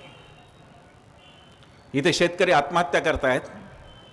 मी मराठवाड्यातून काय सांगणार शेतकरी आत्महत्या, तुम्हाला रोज माहिती आहे सगळं. या शेजारचा बीड जिल्हा, या एकट्या जिल्ह्यात 2023 साली 257 शेतकऱ्यांनी आपलं आयुष्य संपवून टाकलं. आपल्या महाराष्ट्राच्या या तिघाडी सरकारचं अधिवेशन चालू होतं नागपूरमध्ये, हिवाळी अधिवेशन. त्यावेळेला शेजारच्या यवतमाळ जिल्ह्यातल्या 5 शेतकऱ्यांनी एकाच आठवड्यात आत्महत्या केल्या. एकीकडे शेतकऱ्यांच्या आत्महत्या, तोंडाला पानं पुसण्यासारखं काहीतरी 500 रुपये खात्यात टाकायचे आणि भावात मात्र हेराफेरी करायची. सोयाबीनचं मार्केट सगळ्यात भारतातलं मोठं मार्केट, तिथं मी बोलतोय सोलापूर सोयाबीनचं भारतातलं सगळ्यात मोठं मार्केट आहे. सोयाबीनचे भाव 9,000 वरून 4,000 वर कोणी आणले? कुठून हे भाव आले? कोण खेळतं या भावांशी? कोण निर्यात बंदी करतंय? थोडं जास्त कोण करतंय? हे खेळ कोण करतंय? कोणासाठी करतंय? बीडच्या सभेच्या आधी एक शेतकरी बंधू भेटायला आले. ते म्हणले, साहेब मी कापसाची गाडी नेली आणि 1 दिवस उशीर झाला तर कापसाचा भाव 9,000 वरून 6,500 वर आला. ते म्हणले माझं 100 क्विंटलमध्ये मोदींनी माझं 30,000चं नुकसान केलं आणि जखमीवर मीठ म्हणून माझ्या खात्यात 500 रुपये टाकतात. हे अर्थकारण नीट समजून घ्या. हे आपलंच आपल्याला देतात, पण देताना मोदीचं नाव येतं. सगळीकडे विरोध होत आहे, लोक प्रश्न विचारत आहेत. मला आनंद आहे की पुण्या मुंबईसारख्या मेट्रो शहरांपेक्षा लातूर सारखी छोटी शहरं आणि गाव खेड्यातले लोक जास्त सजग आहेत. आता मला आनंद आहे की मोदींना प्रश्न विचारतायत, अधिकाऱ्यांना पळून लावतायत की मोदी सरकार नाही, आधी भारत सरकार लिहून आणा, मग आमच्या गावात या. हे शेतकरी म्हणतो आमचा, ही आनंदाची गोष्ट आहे. जिकडे तिकडे मोदी सरकार, जिकडे तिकडे मी, सगळीकडे मी. बस स्टँडवर गेलं की मोदी, रेल्वे स्टेशनवर गेलं की मोदी, विमानतळावर गेलं की मोदी. एखाद्या नगरसेवकांनी सार्वजनिक शौचालय बांधलं त्याच्यावर मोदीजीच. अरे त्या नगरसेवकाचा येऊ द्या ना फोटो, बिचाराचा एकाचा येऊ द्या कोणाला. तिकडे कशाला पुन्हा तुमचाच फोटो सगळीकडे. सगळीकडे मोदीजी. अतिशय विकृत प्रकारचा व्यक्तिवाद या देशात आहे. या देशात अशी माणसं होती की सर्वोच्च जागी राहून त्यांच्या काहीतरी वेगळ्याच इच्छा होत्या. सरदार पटेल हे त्यापैकी एक होते, देशाचे गृहमंत्री झाले. सरदार पटेलांचं एक फक्त उदाहरण सांगतो, म्हणजे आजचं नेतृत्व ज्यांच्याशी ते स्वतः तुलना करतात सरदारांची, ते काय ते कळेल. सरदार पटेलांचं एक पत्र आहे गांधीजींना. झालं असं होतं की इंग्रज लोक आपले सत्याग्रही जे तुरुंगात जायचे, त्यांना इंग्रज लोक जातवार काम द्यायचे. फोडा आणि झोडा इंग्रजांची रणनीती होती. आणि म्हणून ते ब्राह्मण सत्याग्रही असला तर त्याला म्हणायचे तू पोलिसला मदत कर, दलित सत्याग्रही असला त्याला म्हणजे तू पायखाना साफ कर. गांधीजींनी ठरवलं की आपल्याला जाती तोडायच्यात आणि म्हणून हे चक्र आपण उलटं फिरवायचं. गांधीजींनी असं ठरवलं की जो तथाकथित उच्च जातीचा माणूस समजला जातो तो सगळ्यात शेवटचं काम करेल, म्हणजे पायखाना साफ करायचं काम तो करेल. आणि त्याच्यानंतर सरदारांनी गांधींना एक पत्र लिहिलं की गांधीजी बापूजी, मैं जब जब जेल जाता हूँ तो ये आपका बामन, म्हणजे हरिभाई आपले महादेवभाई देसाई, ये आपका बामन भी मेरे साथ आता है और इसलिए मुझे पायखाना साफ करने का अवसर नहीं मिलता. देशातल्या सगळ्यात उच्च जागेवर बसलेल्या माणसाची आकांक्षा मी पायखाना साफ करावा. हे कोणत्या प्रकारचं नेतृत्व आलं. आणि ज्यांनी सरदार पटेलांचं तर विकृतीकरण यांच्या इतकं कोणी केलं नाही. सरदारांचा भला मोठा पुतळा बांधला आहे तिकडे, सगळ्यात उंच पुतळा वगैरे. त्या सरदारांचं पुतळ्यांबाबत काय मत होतं ते ऐका. गांधीजींची हत्या झाली बिर्ला हाऊसमध्ये, घनश्यामदास बिर्लांच्या हवेलीत. आणि त्यानंतर हजारो लोक तिथे गोळा झाले, काँग्रेसचे कार्यकर्ते त्यात होते. आणि ते म्हणाले की बापूंचं स्मारक आता इथेच करायचं. त्याच्यावर फार मोठा पत्रव्यवहार पटेल आणि नेहरूंनी केला. 15-20 पत्र आहेत. सरदार पटेल सिरेक्ट करस्पॉन्डन्स नावाचं 2 व्हॉल्यूम आहेत, नवजीवन ट्रस्टचे, जरूर वाचा सगळे. शेवटच्या पत्रात सरदार पटेल असं म्हणतात की नाही, बापूंचं स्मारक हे पुतळ्यांचं आणि दगडविटांचं असू शकत नाही. बापूंचं काम पुढे नेणे हेच खरं बापूंचं स्मारक. त्याच सरदारांचा पुतळा केला आहे. सरदार पळवायचे, फक्त त्यांची विचारधारा नाही पळवायची, फक्त सरदार पळवायचे. आणि मग व्हॉट्सॲप युनिव्हर्सिटीवर भांडणं लावून द्यायची. मी त्याच्यावरती शेवटच्या भागात बोलेल. पण अर्थव्यवस्था कुठे चालली हे बघा. शेतकऱ्याची अर्थव्यवस्था आणि GDP आणि तिकडे दिसणारा शेअर बाजार याचा कोणताही संबंध राहिलेला नाही. या देशातली आर्थिक विषमता वाढत आहे. आपलं कर्ज आणि राष्ट्रीय उत्पन्न याचं प्रमाण आता धोकादायक अवस्थेला गेलं आहे, जिथे IMFने आपल्याला इशारा दिला आहे की आता हे आवरा, नाहीतर एक वेळ अशी येईल की आपल्या एकूण सकल राष्ट्रीय उत्पादनापेक्षा कर्ज आपल्यावर जास्त असेल अशी वेळ येईल. हे पण झालं. आणि त्या अर्थकारणाचा हे गवगवा करतात. शेतकऱ्यांच्या आत्महत्या यांना महत्त्वाच्या वाटत नाहीत. दुसरं पुन्हा आहे, ह्या अर्थकारणाची ही वाट लागली आहे. आणि दुसरीकडे भ्रष्टाचार. लोक म्हणतात मोदीजींना काय कुटुंब आहे का, लग्न केलं का काय, ते कशाला करतील लोक म्हणतात. फार भाबडे लोक आहेत आपल्याकडे. लग्न करून जे बायकोशिवाय राहतात त्यांच्याबद्दल जास्त सहानुभूती असते. मला काय माहीत नाही, मी फार साधा सरळ माणूस आहे, मी काही कधी वाकड्यात कोणाचे जात नाही. मलाही प्रश्न पडला होता की मोदीजी का करत असतील हे अर्थव्यवस्थेचं अदानीकरण का केलं. जे की इथे बसलेले सगळे लोक, रोडेसर पण असतील, सगळे असतील, हे लढले जागतिकीकरणाविरुद्ध 91ला. जागतिकीकरण, उदारीकरण, खाजगीकरण याला आम्ही खाऊजा धोरण असं म्हणून आम्ही लढलो होते सगळे आपल्या विचाराचे लोक. पण मोदीजींनी अदानीकरण केलं. आता प्रत्येक गोष्टीत अदानी आहे. पुन्हा फक्त आकडे सांगतो 2 मिनिटात. देशाचा मालक अदानी कसा झाला ते बघा. 43% शिपिंग अदानीच्या नावचं आहे, 24% कार्गो आयात निर्यात अदानीची, देशाचा 33% कोळसा अदानीच्या मालकीचा आहे, 22% औष्णिक ऊर्जा या देशाची अदानीच्या मालकीची आहे. 14 पोर्ट्स बंदरं अदानीची आहेत आणि 300 किलोमीटरचा खाजगी रेल्वे मार्ग अदानीचा आहे. 24 साली तुम्ही मोदीजींना पुन्हा निवडून दिलं तर देशाचा 100% मालक अदानी होणार, यात कोणतीही शंका बाळगू नका. ते अदानीकरण झालं. मी त्या व्हॉट्सॲपचं सांगत होतो, मलाही कळेना मोदीजी का करतात, त्यांना तर कोणी मूळबाळ नाही. तर एक व्हॉट्सॲप आला होता, त्याच्यात म्हणलं होतं की गब्बर सिंगचं पण लग्न झालेलं नव्हतं, पण तो का करत होता शोलेमधला गब्बर सिंग. मला माहीत, मी काही कोणाला गब्बर सिंग वगैरे नाही म्हणत, पण व्हॉट्सॲप आला. तर येतात व्हॉट्सॲप, आपण पाहतो ते सगळेच दररोज. ती युनिव्हर्सिटीत झाली वेगळी. भ्रष्टाचार न खाऊंगा, पुढची घोषणा तुम्हाला माहिती आहे, पण ती घोषणा खरी अशी होती, न खाऊंगा न खाने दूंगा, खाने वाले हर एक को भाजपा में लाऊंगा, ही ती घोषणा होती. 70,000 कोटीचा भ्रष्टाचाराचा तुम्ही आरोप करता अजितदादांवर, आणि चौथ्या दिवशी ते उपमुख्यमंत्री पदाची शपथ घेतात. काय भूमिका तुमची भ्रष्टाचारावर मोदीजी? कुठं गेलं न खाऊंगा न खाने दूंगा, सगळे भ्रष्टाचारी भाजपात जातात. हे लोक सकाळी बहुतेक भिंग घेऊन शोधतात की कोणी भ्रष्टाचारी राहिला तर नाही ना आपल्या पक्षात यायचा, इतके हे शोधतात. आध्यात्मिक अवस्था यांची, यांना सगळे भ्रष्टाचारी यांच्या पक्षात घेऊन भ्रष्टाचार हटवायचा आहे. गमतीशीर आहे. भ्रष्टाचारामध्ये यांचा सगळ्यात मोठा भ्रष्टाचार होता नोटबंदीचा. आपल्याला असं वाटत होतं की नोटबंदी म्हणजे चुकलेला निर्णय वगैरे, तसं नाही आहे. नोटबंदीचं सच लक्षात घ्या. आपल्याला आठवते तर रात्री 8ला आले, मित्रों आज रात 12 के बाद कागज के टुकड़े हो जाएंगे वगैरे वगैरे. तर ते कागज के तुकडे कुणी पुन्हा नियमित करून दिले, हा प्रश्न आहे. लातूरमधल्या एका तरी श्रीमंत माणसाने आत्महत्या केली का? असेल तर हात उंचावून सांगा मला, केली का कोणीतरी आत्महत्या? 2000च्या नोटा आणि 1000 आणि 500च्या नोटा असलेल्या एकाही भारतीयाने आत्महत्या केली नाही, कारण त्या नोटा बदलून देण्याची यंत्रणा तयार होती आणि 20% कमिशन घेऊन त्या नोटा बदलून दिल्या गेल्या. त्या कोणत्या पक्षांनी केल्या ते विचार करा. आणि त्यानंतर सगळ्या जिल्ह्याच्या ठिकाणी या पक्षाची मोठमोठी कार्यालय पण झाली, ती पण लोकांनी पाहिली. नोटाबंदीमध्ये एका बँकेने 5 दिवसात, सहकारी बँक, एका सहकारी बँकेने 5 दिवसात 745 कोटी रुपये बदलून दिले. ही बँक आहे अहमदाबाद कोऑपरेटिव्ह बँक आणि त्या बँकेचे संचालक श्रीमान अमित शहा आहेत. नोटाबंदीमध्ये मजूर मरत होते, गरीब मरत होते, हातावरचं पोट असलेली माणसं मरत होती. या देशात कॅश नव्हती, रांगेत लोक मरत होते. 100 जणांचे बळी घेतलेत त्या नोटाबंदीने. रांगेत उभं राहून मजूर मेलेत, उपाशी लोक राहिले. त्यावेळेला अमित शहांच्या अहमदाबाद कोऑपरेटिव्ह बँकेने 745 कोटी हा भरणा केला आणि नोटा बदलल्या तिथे. ही कहाणी इथं थांबत नाही. गुजरातमधल्या 11 बँका आहेत, 11 कोऑपरेटिव्ह बँका, ज्या भारतीय जनता पक्षाच्या ताब्यात होत्या. या सगळ्यांनी मिळून 5 दिवसात 3118 कोटी रुपये एक्सचेंज केले. आणि यांचं झालं की सगळ्या बँका बंद केल्या, सहकारी बँका, की आता सहकारी बँकेतला पैसा काळा आहे. 5 दिवस तो चांगला होता, व्हाईट होता, आणि तो अचानक काळा पैसा झाला.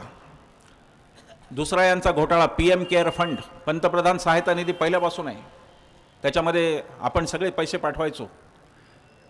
तो पारदर्शक होता, तो RTI मध्ये होता. कोणी उठून विचारू शकत होतं की त्याचं काय झालं? PM केअर फंड मोदींनी आणला, हा प्रायव्हेट आहे आणि हा RTI मध्ये येत नाही.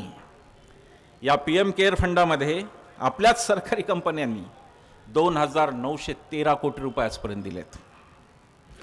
तिसरा घोटाळा, इलेक्टोरल बॉन्ड्स. इलेक्टोरल बॉन्ड म्हणजे निवडणुकीच्या काळात देणग्या द्यायच्या कॉर्पोरेटनी, आणि त्यांचा हिशेब कोणी कोणाला देणं लागत नाही. त्या इलेक्टोरल बॉन्डमधून भारतीय जनता पक्षाला 5270 कोटी रुपये मिळालेत. 5270 कोटी. हे जो पैसा हा निवडणुकांमध्ये येतो ना भरून भरून, त्याचं मूळ कुठे ते बघा. भ्रष्टाचाराचं कॉर्पोरेटीकरण केलं मोदींनी. आता भ्रष्टाचार काँग्रेस राष्ट्रवादी टेंडर बिंडरमध्ये खात असतील, आता टेंडरच ठेवलं नाही. आता टेंडरच सगळेच अदानीच्या नावाने जातात. टेंडरमध्ये काही नाही राहिलं, आता अदानीच सगळा टेंडरचा. कोविड काळात कर्नाटकचे एक आमदार आहेत, त्यांचं नाव बसवगौडा यत्नाळ असं नाव आहे. त्यांनी परवा त्यांच्याच भारतीय जनता पक्षाला धमकी दिली की माझ्यावर काही कारवाई केली तर 40,000 कोटीचा कोरोना घोटाळा तुमचा बाहेर काढेल.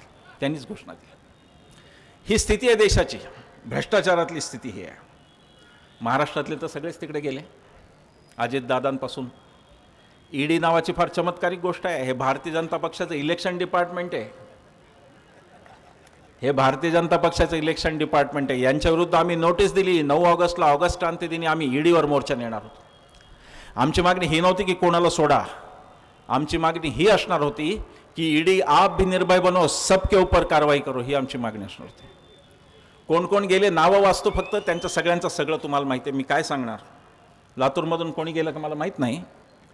अजितदादा, हर्षवर्धन पाटील शेजारचे तुमच्या इंदापूर, नारायणराव राणे, छगन भुजबळ, हसन मुश्रीफ, प्रताप सरनाईक, भावना गवळी, यशवंत जाधव, अर्जुन खोतकर, राधाकृष्ण विखे पाटील, प्रवीण दरेकर, कृपाशंकर सिंग, विजय गावित, हे सगळे यांच्या चौकशा सुरू झाल्या होत्या. नोटिसा गेल्या होत्या वेगवेगळ्या यंत्रणांच्या. पण एका पक्षात जाऊन ते सगळे पवित्र झाले धुतल्या तांदळासारखे. आता ते भ्रष्ट नाहीत. ही स्थिती आहे ईडीची. ईडीचा कळस तेव्हा झाला. अनिल देशमुखांची केस क्लासिकल केस आहे आणि संजय राऊतांची, त्या दोन्ही सांगतो. वेळ आहे ना आपल्याकडे. सगळे बसणार आहेत ना का? घाई असेल तर हात वर करा. तुम्ही हात वर केला की मी निघून जाणार. अनिल देशमुखांची केस काय आहे? राष्ट्रवादी पक्षाच्या ओरिजिनल, राष्ट्रवादी ओरिजिनल. अनिल देशमुखांवर चार्ज काय होता? आरोप होता 100 कोटी रुपये खाल्ल्याचा. प्रकरण कोर्टात गेलं. हायकोर्टाने सांगितलं ही फॅन्सी फिगर आहे, तुम्ही नेमका आकडा आम्हाला सांगा. 1 वर्ष त्यांना जेलमध्ये ठेवल्यावर यांनी सांगितलं 1.71 कोटी. केस किती? 100 कोटीची. खटला 100 कोटीचा लावता, 1 वर्ष तुरुंगात टाकता आणि कोर्टाला सांगता 1.71 कोटी. खरा बेशरमपणा त्याच्या पुढेच आहे. कोर्टाने विचारलं ठीक आहे, 1 रुपया हा पण अपहार असतो. या 1.71 कोटीला आधार काय, पुरावा काय, असं कोर्टाने विचारलं. एक पुरावा द्या. यांनी कोर्टात ॲफिडेव्हिटवर सांगितलं की आमच्याकडे पुरावा नाही, हिअर से, म्हणजे सांगो वांगी आम्ही ही फिगर आणलेली आहे. अनिल देशमुखांना जामीन मिळाला, पण 1 वर्ष त्यांना जेलमध्ये ठेवलं. अजमल कसाबच्या कोठडीत ठेवलं. ते काही दहशतवादी नव्हते, पण विरोधकांवर दबाव टाकायचा. आणि आता हे श्याम मानव सर स्वतः अनिल देशमुखांनी पण सांगितलं की एक लिफाफा त्यांच्या हातात आला, ज्याच्यामध्ये एक प्रतिज्ञापत्र दिलेलं होतं. भारतीय जनता पक्षाचा एक कार्यकर्ता ते घेऊन आला आणि त्याच्यात प्रतिज्ञापत्र होतं. त्याच्यात लिहिलं होतं की सांगा की उद्धव ठाकरेंनी 300 कोटी जमवायला सांगितले, आदित्य ठाकरेंनी आमका बलात्कार केला, अमक्यांनी ते केलं आणि हे सरकार पाडा तर तुमची सुटका होईल. अनिल देशमुखांच्या हिमतीची दाद आहे. ते म्हणले की मी खोटं बोलणार नाही, मी तुम्हाला हे ॲफिडेव्हिट देणार नाही. म्हणून 1 वर्ष जेलमध्ये राहिला. संजय राऊत यांची केस काय? खासदार संजय राऊत 50 लाख रुपये त्यांनी भावाकडून उसने घेतलेले आहेत आणि त्या भावाच्या कंपनीचा संबंध लावून त्या कंपनीला नोटीस बजावली. हे 50 लाख त्यांनी राज्यसभेच्या प्रत्येक ॲफिडेव्हिटमध्ये दिलेले आहेत. मी हे स्वतः संजय राऊत यांच्याशी बोलून झाल्यावर मी हे सांगतोय. ही सांगोवांगी खबर नाही. 50 लाख रुपये 3दा त्या ॲफिडेव्हिटमध्ये आले. तो मनी लॉन्ड्रिंगचा पैसा असता तर आला असता का त्यात? तुम्ही त्यांना काही केलं नाही आणि एक दिवस अचानक उचलून नेलं. हायकोर्टनी सांगितलं की अटक करण्याचंच काही कारण नव्हतं, कारण कोणताच गुन्हा यांच्यावर नाही. तुम्ही त्यांना जेलमध्ये ठेवता, राजकीय करिअर बर्बाद करता. काँग्रेस, राष्ट्रवादी, शिवसेना, आप, तुम्ही सगळे सत्तेत येणार आहेत. तुम्ही आल्यानंतर पहिलं काम करा, ह्या ईडीचे मोजून पहिले 25 सस्पेंड करून घरी पाठवा. यांनी देशात धुमाकूळ माजवला यांनी या देशात. न्याय यंत्रणेचे धज्जे उडवणे चाललंय. जे न्याय यंत्रणा स्वतंत्र ती पण आता यांच्या कब्जात गेली. काय झालं रंजन गोगोईच्या केसमध्ये? रंजन गोगोई हे चीफ जस्टिस होते, भारताचे मुख्य न्यायाधीश. त्यांच्यावर स्वतःवर लैंगिक शोषणाचा आरोप होता. त्यांनी लैंगिक शोषण केलं असा आरोप होता. त्याच्यावरती निर्णय त्यांनीच दिलेल्या 5 जजांनी दिला आणि ते मुक्त झाले. त्यांच्याकडून काय काय निर्णय लिहून घेतले माहीत नाही, पण ते इतके पवित्र झाले लैंगिक शोषणाचे आरोप असलेला चीफ जस्टिस की नंतर ते राज्यसभेत भारतीय जनता पक्षाचे सदस्य पण होऊन गेले. अरुण मिश्रांनी स्वतःच्या भ्रष्टाचाराची चौकशी स्वतःच केली होती. न्याय यंत्रणेचे धज्जे उडवले. बिल्किस बानो प्रकरण. बिल्किस बानो या अबलेवर तिचा काहीही सहभाग नव्हता. तिचा कोणत्याही दंगलीत सहभाग नव्हता. ती घरी बसलेली होती. 11 जणांनी तिच्यावर बलात्कार केला गुजरात दंगलीमध्ये. बिल्किस बानोची केस गुजरात कोर्ट चालत होतं. तिने सांगितलं की माझा या राज्याच्या कोर्टावरच विश्वास नाही, गुजरातच्या. मला माहिती आहे काय चाललंय. माझी केस मुंबईला हलवा. ती मुंबईला आली. मुंबई हायकोर्टने यांना शिक्षा दिली. शिक्षा दिल्यानंतर हे गुजरातच्या तुरुंगात गेले आणि गुजरातच्या सरकारने कोणताही स्वतःचा अधिकार नसताना सुप्रीम कोर्टने ते थांबवलं. सुप्रीम कोर्ट म्हणलं की जर शिक्षा महाराष्ट्राच्या सरकार हायकोर्टने दिली होती तर शिक्षा कमी करण्याचा अधिकार महाराष्ट्र सरकारला आहे, गुजरातच्या कोर्ट नाही, हे सुप्रीम कोर्टने सांगितलं.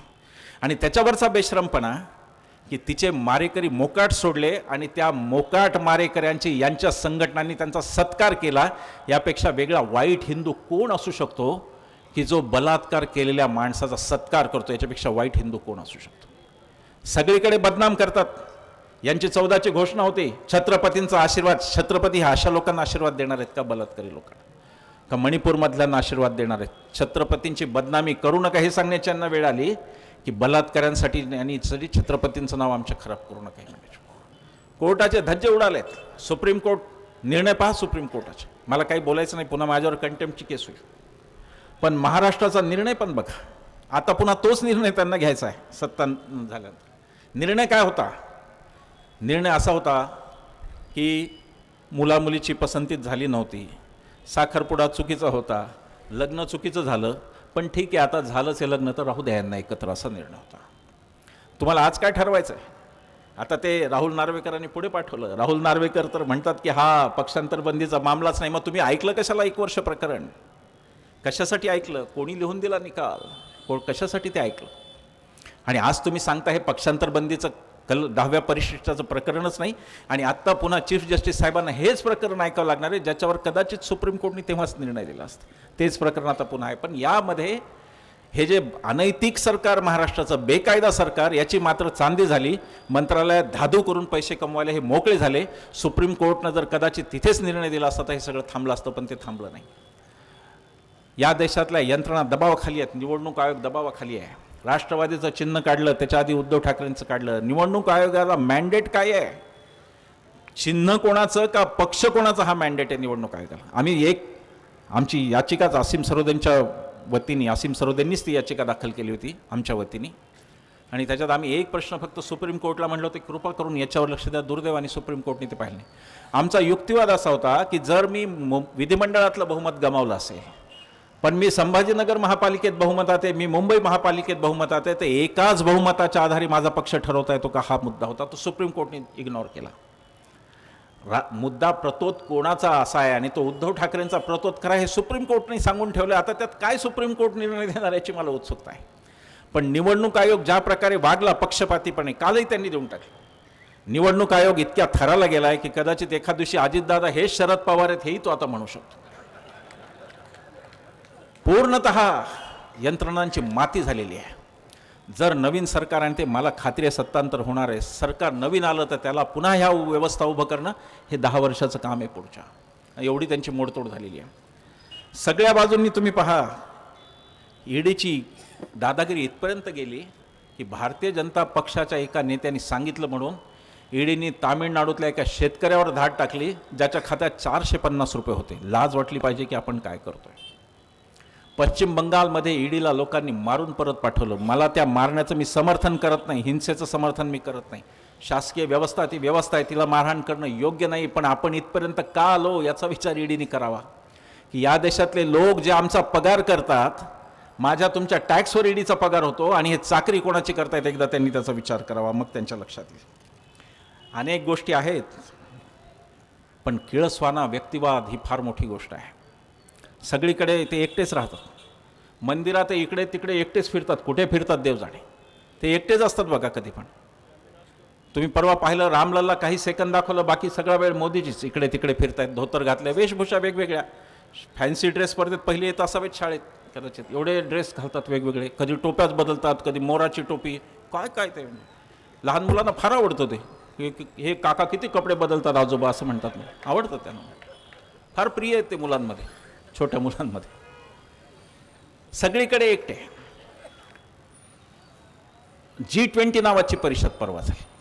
आता हे G20 म्हणजे काही नाही, हे सगळे आपल्या महिला भगिनी करतात ना, ते हळदी कुंकू आहे. आज तुमच्याकडे, उद्या माझ्याकडे, परवा याच्याकडे, एवढंच आहे त्या बाकी काही नाही. पण त्याची जाहिरात अशी केली की जणू काय 20 देश मोदीजींनी खिशात टाकले अशी जाहिरात केली. अरे याच देशामध्ये इंदिरा गांधींनी 100 राष्ट्रांची शिखर परिषद घेतली, पण एवढा प्रचार कधीच केला नव्हता. प्रचारावर मोदीजींच्या तुम्ही आणि मी 6,491 कोटी रुपये आतापर्यंत खर्च केलेत. 48 कोटीचे तर बूथ लावले यांनी, सेल्फी बूथ मोदीजींच्या बरोबर रेल्वे स्टेशनवर काढा. अरे कशाला सेल्फी, आम्हाला नकोच आहे. मला तर वाटतं चेहरा पाहून पाहून लोक एवढे कंटाळ की तेवढ्यासाठी तरी विरोधात मत देतील की आता हा चेहरा तरी नाही बघायचा यांचा सगळीकडचा. विलक्षण व्यक्तिवाद. मनमोहन सिंगांचं आलं होतं, हे जेव्हा एकटे फिरत होते मंदिरात, कॅमेरा फक्त यांच्यावर असतो, यांची टीम असते कॅमेरामनची, तेव्हा मनमोहन सिंगांचा फोटो आला होता की डॉक्टर मनमोहन सिंग हे दिल्लीच्या अक्षरधाम मंदिराचं उद्घाटन करतायत. करताना उजव्या बाजूला त्यांच्या त्यावेळेचे लालकृष्ण अडवाणी विरोधी पक्षनेते आणि डाव्या बाजूला राष्ट्रपती आहेत. त्याला म्हणतात सर्वसमावेशकता, आणि तो असतो माणूस. आपल्या देशाची मती मारी गई हे म्हणतात, तसं काहीतरी झालं आहे.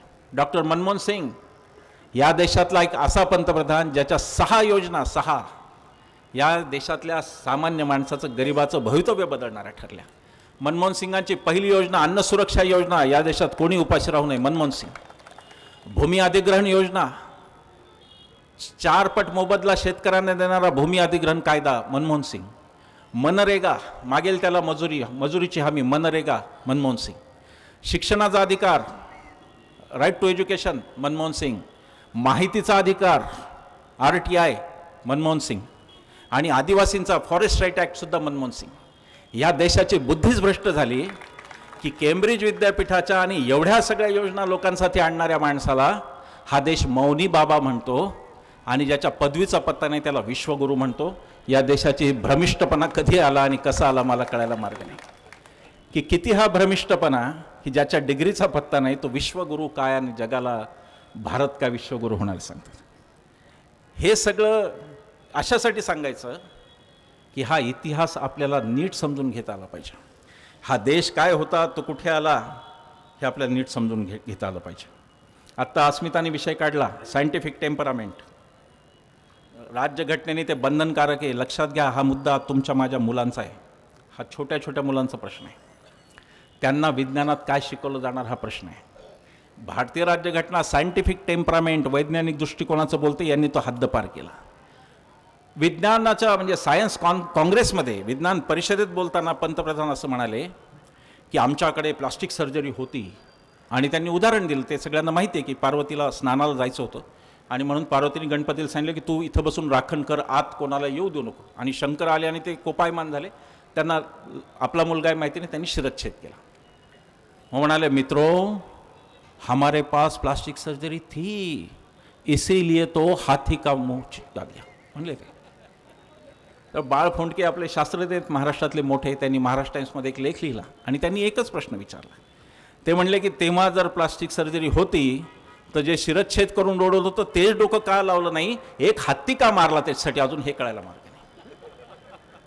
वैज्ञानिक दृष्टिकोन अत्यंत आवश्यक आहे. आणि माझ्या शेवटच्या मुद्द्यावर मी फक्त, किती वाजलेत, बराच वेळ झाला, 9 वाजलेत का, नाही अजून आहे, 5-10 मिनटं बोलू अजून, ऐकणार आहात का?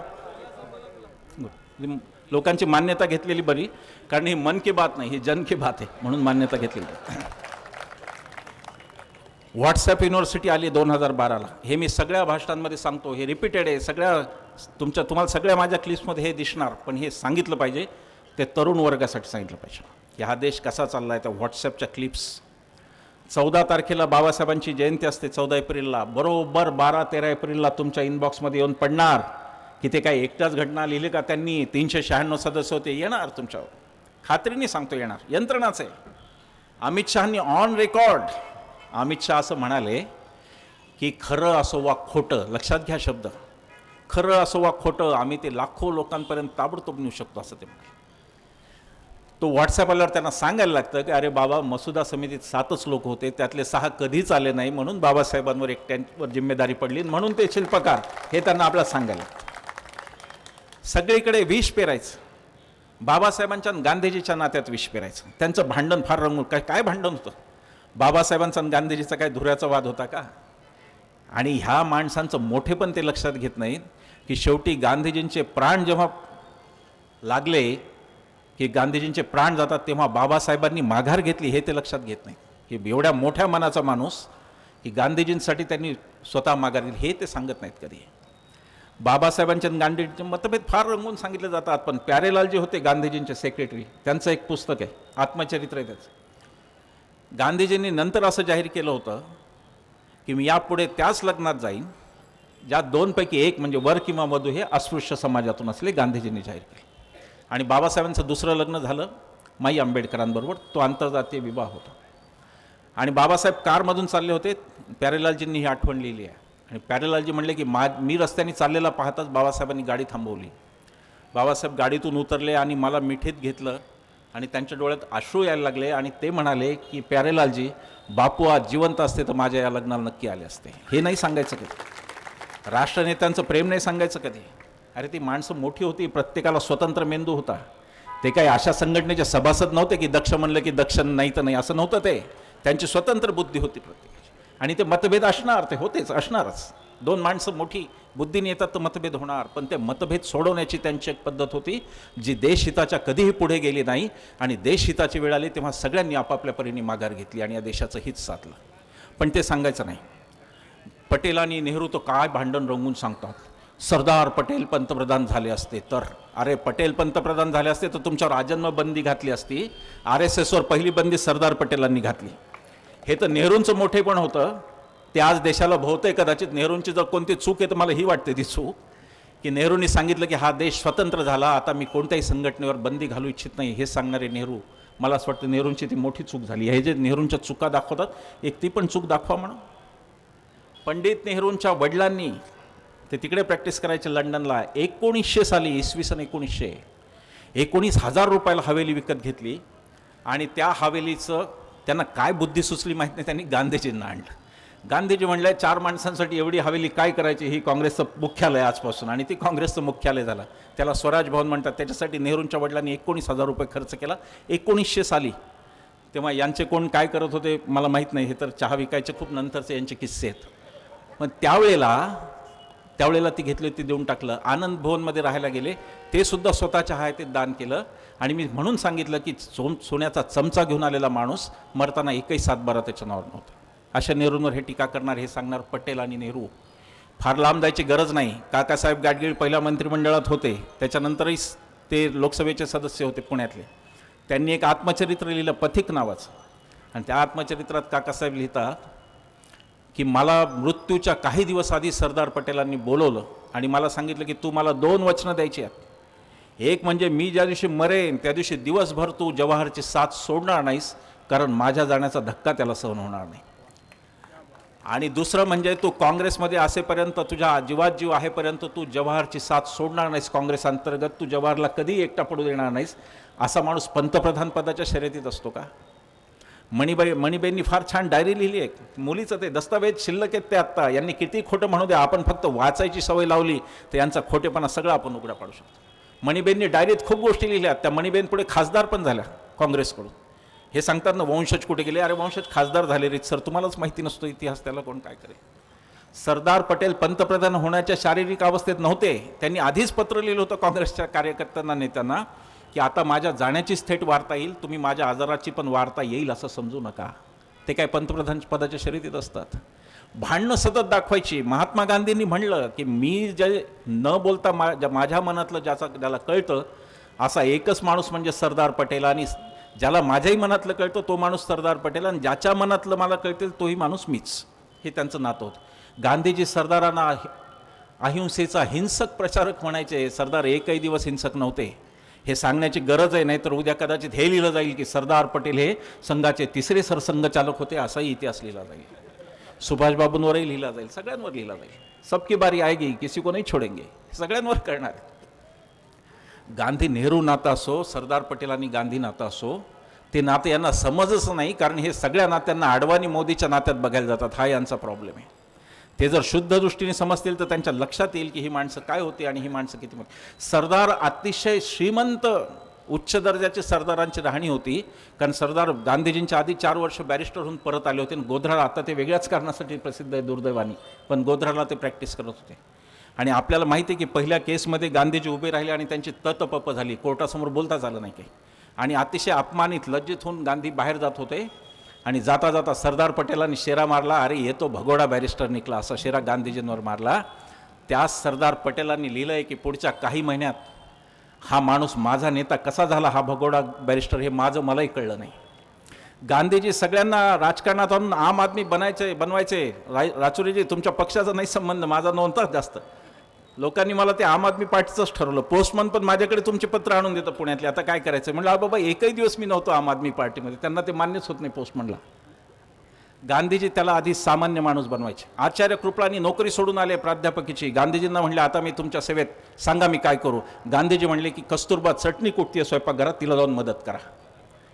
गांधीकडे आलेला माणूस आधी सामान्य नेता व्हायचा. सरदारांनी सगळे उंची शौक सोडले. सरदार बिलियर्ड्स खेळायचे. सरदार अतिशय उंची राहणीमान, आणि सरदारांनी खादी घातली. त्या दिवशी ती शेवटपर्यंत खादी राहिली. ती प्रक्रिया होती नेते येण्याची. आता नेते फ्लेक्सवरून येतात. सगळे नेते फ्लेक्सवरून येतात. कोणीतरी एक दादा बाबा मोठा दाखवतात फोटोमध्ये, आणि 20-25 लाचार चेहरे आहेत त्याच्यावर. हे लक्षातच येतं की यांनी जर निधी आणला नाही तर वरचे जगूच शकत नाहीत. हे लक्षातच येऊन जातं सगळं. ती प्रक्रिया तेव्हा नव्हती. तेव्हा गांधीजी सामान्य माणूस बनवून घेत त्या माणसाला, आणि मग तो नेता व्हायचा.